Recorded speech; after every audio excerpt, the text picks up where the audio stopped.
Good morning from Narkanda. আর এখান থেকে আর কিছুক্ষণের মধ্যেই আমরা প্যাকিং করে বেরিয়ে যাবো। আজকে ডেস্টিনেশনের কোনো ঠিক নেই, সারাহান পর্যন্তও যেতে পারি বা আগেও গিয়ে যেতে পারি চিটকুল পর্যন্ত, দেখি কি হয়। ফটো তুলতে যাবো। ওয়েদারও ভগবানের আশীর্বাদে খুব ভালো, চকচক করছে একদম। আর আশেপাশে ভিউটা এই হোটেলের অসাধারণ। তোমার ভিউটা কেমন বল?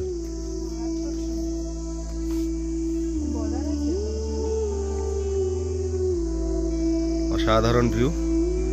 কি একটু ড্রোন চালাই বল?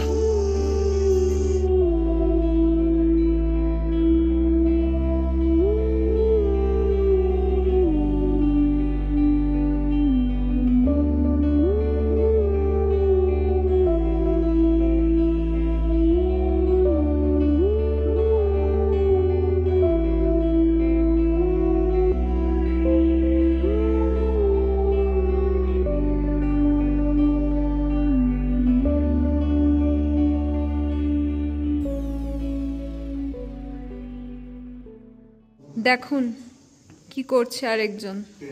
আমরা ব্রেকফাস্ট করতে এসেছি, কিন্তু ইনি আবার দোলনায় দুলছে। দোলনায় বসে আছি, একটু স্ট্রেস রিলিফ করছি, কারণ বেরোনোর কথা ছিল 9টায় আর এখন বাজে 10টা 8। এখনো কিছু খাওয়া দাওয়া হয়নি। খেয়ে দিয়ে বেরোতে 11টা বাজবে, 2 ঘন্টা লেট। এর কারণ হচ্ছে পাইন ফরেস্ট প্রায় পাইন মেরে দিয়েছিল আমার। ড্রোন পাইন গাছে আটকে ছিল। শেষ পর্যন্ত একজন শেরপা এখানে একজন নেপালিকে ডেকে ওটা নামানো হলো, 1200 টাকা নিল। আলটিমেটলি ড্রোনটা ফিরে পেয়েছি। ড্রোনটা সুস্থ অবস্থায় আছে। আর এখন খেয়ে দিয়ে বেরিয়ে যাবো চিটকুলের দিকে, মানে চিটকুলের রাস্তায় কতটা যাবো জানি না। এই 11টার সময় হোটেল থেকে বেরোচ্ছি। বেরোনোর কথা ছিল 9টার সময়। এই পাইন গাছে পাইন মেরে দিয়েছিল আমার, মেরে দিয়েছে, প্রপেলারের পাইন মেরে দিয়েছে। যাই না, দেখতে হবে। এই ঝাউবনের মাঝখান থেকে সোজা সুন্দর রাস্তা বেরিয়েই এত সুন্দর দৃশ্য। অলরেডি লেট হয়ে গেছে, বেশি খুব একটা জায়গায় দাঁড়াবো না। ইচ্ছা তো নেই সেরকম, অ্যাকচুয়ালি ইচ্ছা আছে ভিউ পয়েন্টগুলো দাঁড়ানোর, অনেক টাইম কাটানোর, কিন্তু এই কপাল খারাপ। পুরো ফরেস্ট রেঞ্জটা হেভি লাগছে বল, অসাধারণ লাগছে। আরো ভালো লাগে, আরো ভালো লাগে। সামনের দিকটা দেখ, পাইন ফরেস্ট অনেক দেখেছি, তবে এইরকম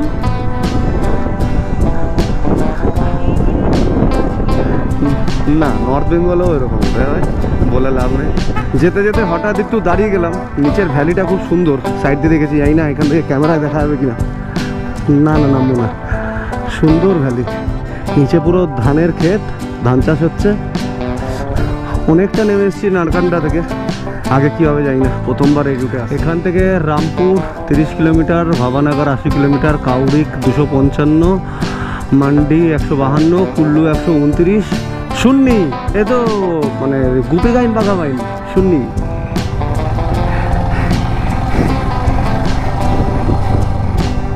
চলো এগিয়ে যাই।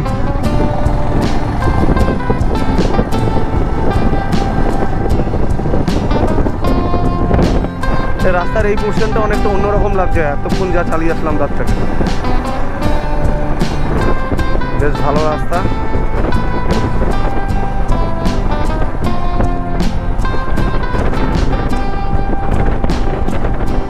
যেতে যেতে পথে এরকম সুন্দর দৃশ্য, এটাই মেন অ্যাট্রাকশন। ডেস্টিনেশনে পৌঁছে গেলেই তো হয়ে গেল। এই যে যাওয়ার পথে এই দৃশ্যগুলো, ওই যে এটা বোধহয় ঘুরে ওই যে ওরকম রাস্তা এবার উঠবো, বুঝেছিস?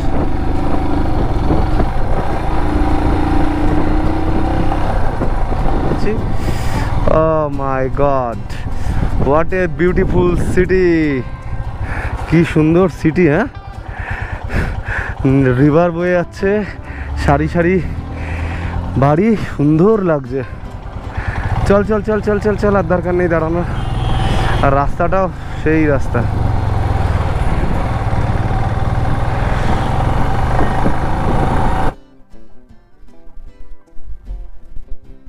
এখন আমরা আছি রামপুর সিটিতে, বেশ ভালো গরম লাগছে, আর তার জন্য একটু গলা ভেজাতে পিছনে আখের রস, আনারস, ডাবের জল আর লেবুর রস।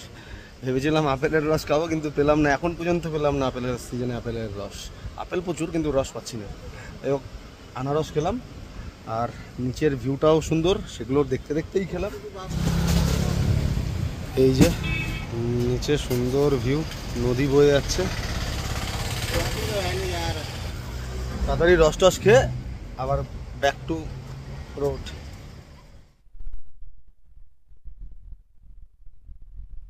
এতক্ষণ রামপুরে গরম খাওয়ার পর আবার একটু ঠান্ডা ঠান্ডা হাওয়া পাচ্ছি, আর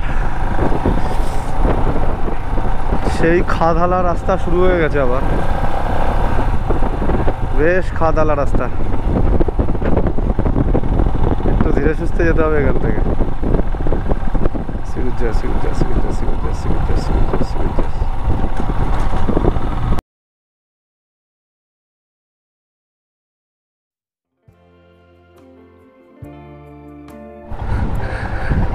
কি ভাই, কোথা থেকে আজকে?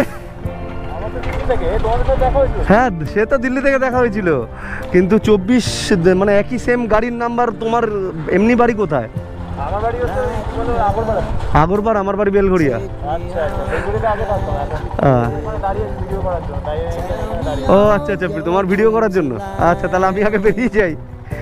আচ্ছা,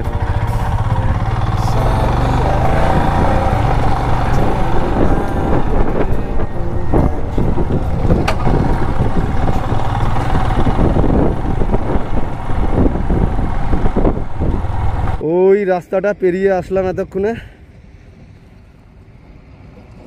বেশ খারাপ রাস্তা ছিল।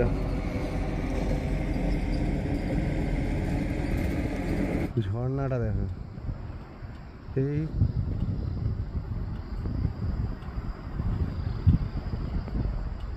আবার যেতে যেতে এরকম পাইন ফরেস্ট পেয়েছি। এরকম ফরেস্টের জায়গা আমার খুব সুন্দর লাগে, হেভি লাগে জায়গাগুলো। কোথায় যে ভিডিও অফ করব, কোথায় যে ভিডিও অন করব, কিছুই বুঝতে পারছি না। আর যেমন রাস্তা তেমন ভিউ, আর খারাপ রাস্তা হলে তো ভিউ আরও ভালো হয়ে যায়।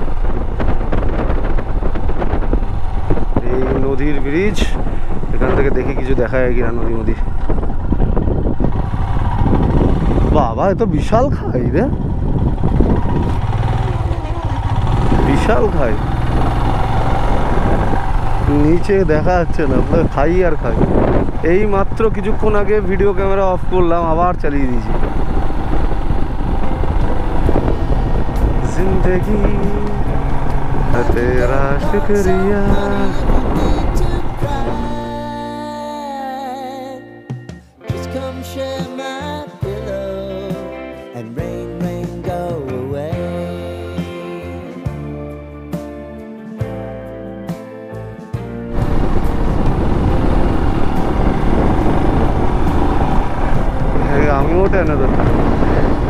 এই যে এই হোটেলটা দিয়েছিলাম, এই হোটেলে থাকবো না, এই হোটেলে স্পট দিয়েছিলাম, ওদের সাথে বেরিয়ে যাবো আমি।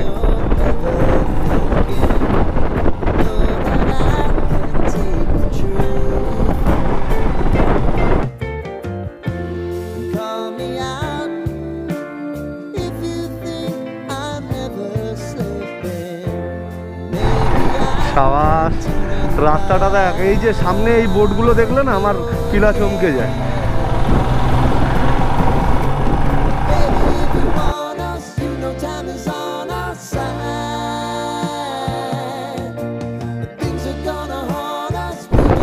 যে ঝর্ণাটার ভিডিও দূর থেকে করলাম, ওই ঝর্ণাটা পাইনি কাছে, তবে এখানে একটা ঝর্ণার সামনে এসে দাঁড়ালাম। যেতে যেতে দাঁড়িয়ে পড়লাম এই সুন্দর ঝর্ণাটার সামনে। আগে যে ফটোটা তুলেছি দূর থেকে, এই ঝর্ণাটা সেটা না, এই ঝর্ণাটার নাম হ্যাপি ভ্যালি ওয়াটারফল। কিছুক্ষণ টাইম কাটাই।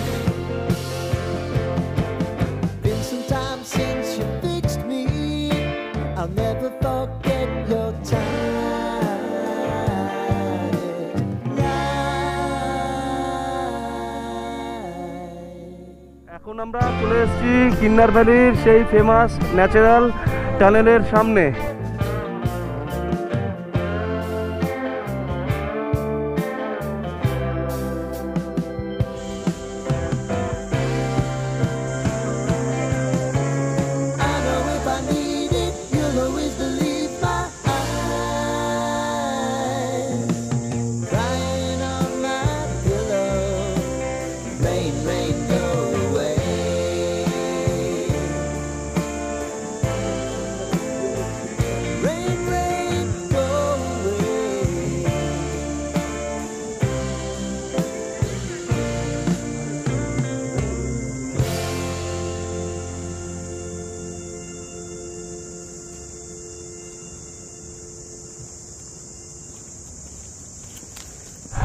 আজকে সারাহান পেরিয়ে এখানে থাকবো।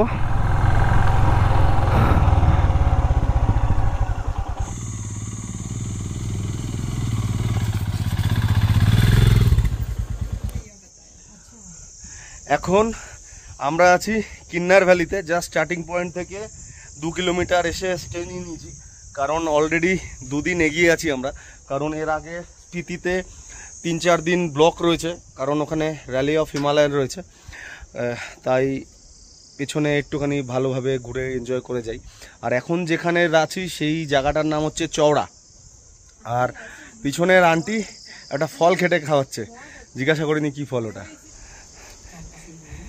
এই যে ফল, এই ফলটার নাম হচ্ছে জাপানি ফল। আর এখান থেকে ভিউ দেখুন, ভিউ আর একটু পরে দেখাবো, সামনে সূর্য অস্ত গেলে আরও ভালো দেখা যাবে, তাও এখন একটু দেখিয়ে দিই। আর এই যে সোজা রাস্তা চলে যাচ্ছে স্পিতির দিকে,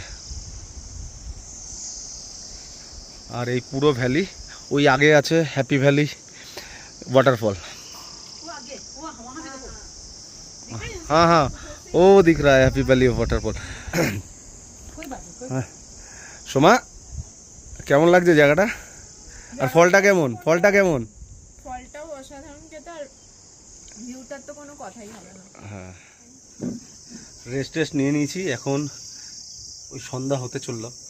সন্ধ্যার সময় এইরকম ব্যালকনি মানে রুফটপে বসে চা খাও, আর ওই যে সামনে রিভার, জলের আওয়াজ, একটা আলাদাই ভাইব আর কি, এনজয় করতে থাকি।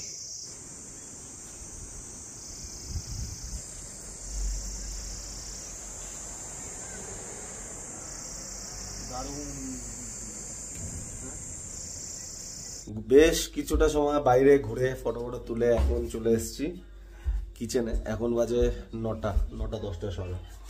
আর কিচেনটা হচ্ছে এইরকম, ওই যে পিছনে চুলা, শীতকালে মানে যদিও এখন শীতকাল পড়ে গেছে, এখানে আগুন ধরায়, এখানেই রান্না হয়, এখান থেকে আগুন পোহায়, আর এই ধোঁয়াটা এই উপরে পাইপটা দিয়ে উপরে বেরিয়ে যায়। এই বসার সিট, এখানে বসে ডিনার করব। আজকে আর সেরকম করার কিছু নেই, আজকের দিনটা এখানেই শেষ। আর হ্যাঁ, লাইক শেয়ার আর সাবস্ক্রাইব করতে ভুলবেন না। আর এই হোমস্টেটার ডিটেলস ডেসক্রিপশানে দেওয়া থাকবে। দারুণ হোমস্টে, দারুণ ভিউ, আর খাওয়া দাওয়া ভালো, দুপুরেও খেয়েছে।